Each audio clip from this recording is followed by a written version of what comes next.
Selamat mendengarkan podcast ini. Shalom saudaraku, kebenaran hari ini berjudul pendewasaan rohani ya. Persoalan hidup yang dialami orang percaya di berbagai bidang yang digeluti merupakan sekolah kehidupan.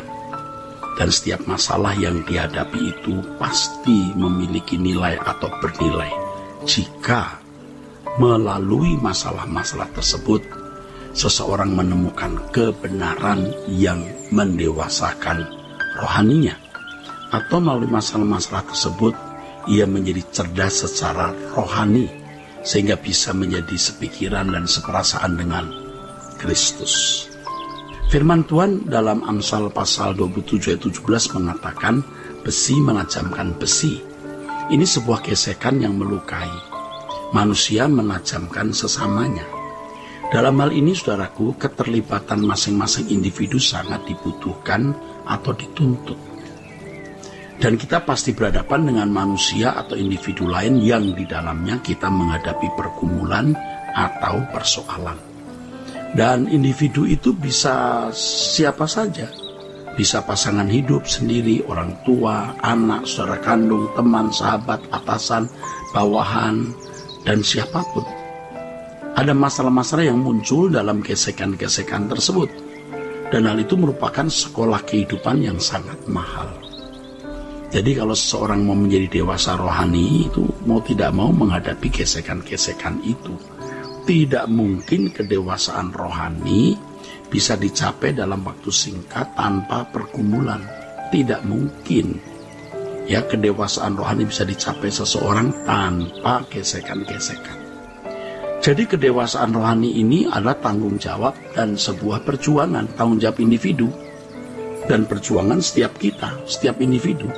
Tidak ada cara mukjizat untuk menerima pembentukan Tuhan. Kesalahan banyak orang hari ini adalah ketika menghadapi masalah, mereka mengharapkan mukjizat guna menyelesaikan masalah-masalah itu atau penyelesaian secara spektakuler. Nah, ini penyelesaian yang tidak dewasa. Kalau masih anak-anak rohani, bisa saja Allah melakukan hal itu. Tetapi kalau kita mau didewasakan, Allah tidak mudah memberi jalan keluar dalam masalah yang kita hadapi. Sebab melalui masalah itu Tuhan mau mendewasakan kita.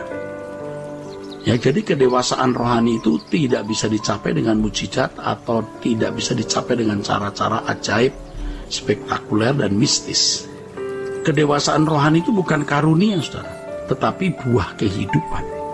Berarti sebagai orang percaya kita harus aktif untuk menghadapi setiap masalah secara bijak, ya, guna pelajaran rohani yang termuat di dalamnya agar kita dapat mencerdaskan diri untuk bisa menangani masalah-masalah yang bisa terjadi dalam hidup kita di bidang kita masing-masing. Apakah kita sebagai seorang ibu rumah tangga, pedagang, praktisi hukum, atau bergerak di bidang medis, pendidikan, dan sebagainya. Di situ kita akan bertemu dengan kasus. Tapi ingat, pemecahan terhadap masalah bukanlah tujuan akhir. Jalan keluar terhadap masalah bukanlah tujuan akhir. Tetapi tujuan akhirnya adalah pendewasaan rohani kita. Bahkan masalah sekecil apapun menjadi sangat berarti kalau melaluinya kita akan bertumbuh dalam kedewasaan rohani. Jadi kalau Tuhan menganggap bahwa suatu peristiwa itu baik untuk kita, maka Tuhan pasti mengizinkan kita masuk dalam kancah pergumulan tersebut. Dan kita harus memandang hal itu sebuah berkat, berkat kekal.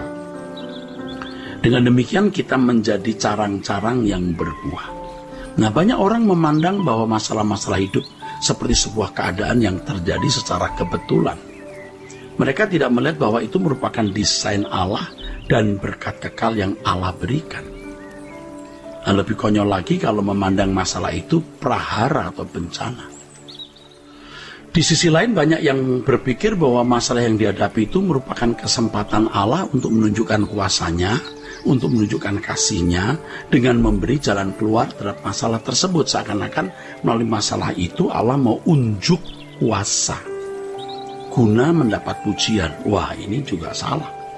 Ini orang-orang Kristen yang kanak-kanak dan mereka berharap melalui kesaksian-kesaksian yang spektakuler mereka bisa menyaksikan kehebatan kebolehan Allah dan dirinya juga ikut tersanjung. Bagi orang Kristen yang dewasa, ketika dia menghadapi masalah, dia tahu bahwa masalah itu didesain oleh Allah untuk mengajar dirinya, melatih dirinya, menguasai diri, mengendalikan pikiran perasaan, bertindak bijaksana, supaya melalui masalah-masalah tersebut dia bertumbuh dalam kecerdasan rohani atau kedewasaan iman. Dan inilah sebenarnya yang harus kita pahami.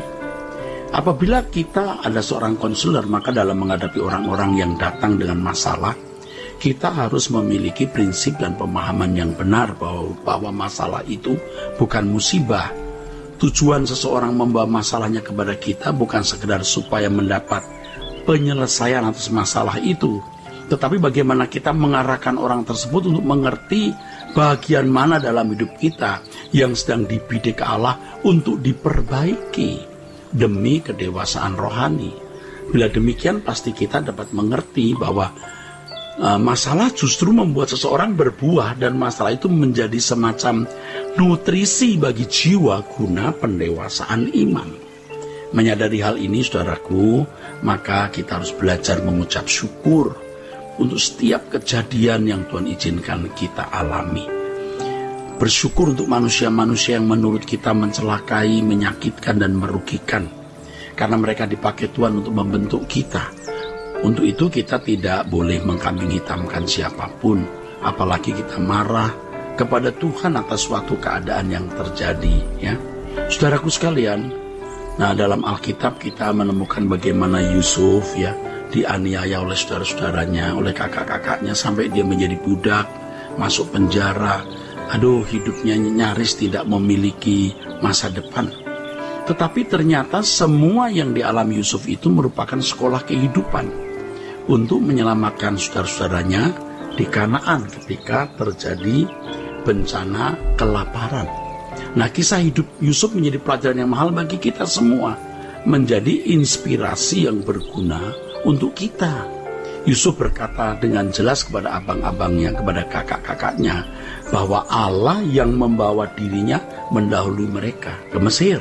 Nah, untuk itu kita belajar dari pemazmur yang mengatakan, ajar kami menghitung hari-hari kami, agar kami beroleh hati yang bijaksana. Menghitung, limnot, tadi berasal dari akar kata manah yang berarti membagi menurut ukuran beratnya, atau menjadikan resmi, atau menjadikan sah, atau mendaftarkan, atau menyusun. Jadi Tuhan setiap hari memberikan kepada kita, saudaraku, pelajaran-pelajaran yang berharga. Seperti Daud harus ya dikhianati oleh Saul. Ya, Saul yang pernah diselamatkan mukanya oleh Daud, tetapi membalas kebaikan dengan kejahatan. Daud dikhianati oleh penduduk Zif yang pernah ditolongnya, penduduk Zif, dan segudang pengalaman lain.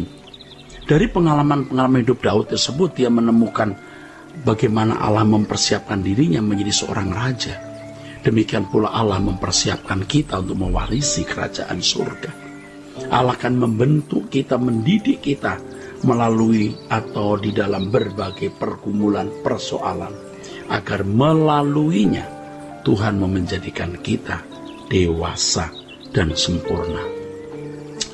Jadi berharganya hidup bukan karena kita bisa menikmati segala keindahan secara fisik, melainkan kita bisa menghadapi masalah-masalah yang di dalamnya kita menjadi cerdas dan dewasa. Kita menghargai kehidupan dan berusaha mempertahankannya, bukan karena kita mau menikmati hidup secara duniawi, melainkan karena kita mau belajar. Ya, di dalam hari-hari hidup kita ada kesempatan-kesempatan di mana kita diubahkan Tuhan menjadi makin dewasa dan sempurna seperti Bapa atau serupa dengan Yesus. Inilah panggilan kita sebagai orang percaya, hidup sebagai anak-anak Allah yang berstandar Yesus sendiri. Tuhan memberkati saudara-saudara sekalian. Sola Gracia.